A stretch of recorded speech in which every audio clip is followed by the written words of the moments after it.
umabot na po sa 12 ang nasawi sa gumuhong gusali sa Angeles City, Pampanga. 6 pang bangkay ang narecover ng mga otoridad sa pagpapatuloy ng search, rescue at retrieval operations. Mag-aalas 11 kagabi nang matagpuan ang ika-12 bangkay mula sa Quadrant 1 ng gumuhong gusali. Inabot naman ng 8 oras bago nailabas ang ika-11 bangkay kahapon. Hindi bababa sa 9 na tao ang Tapin nawawala na pagpapaigting ng intelligence ng Bumuo na po ang Angeles City ng fact-finding at investigation task force para imbestigahan ang insidente at maiwasang maulit ito. Tapos na naman yung Umarap naman sa media ang kampo ng may-ari at kontraktor ng gumuhong gusali. Nakahanda raw silang tumulong sa mga biktima.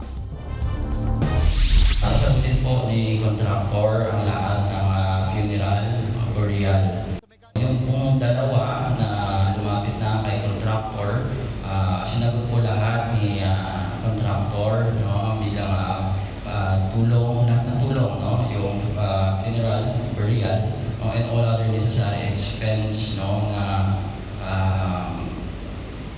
para dito sa mga pamilya at para makatulong po. No? And nananawagan din po sa po kami na sa mga iba pang naapektuhan, no? Bukas po ang pinto ng kontraktor para tumulong dito sa mga naapektuhan. Mga kapatid, Andre Felix po, manatiling may alam pagdating sa mga mahalagang balita sa loob at labas ng bansa. Mag-follow at mag-subscribe na po sa social media pages ng News 5.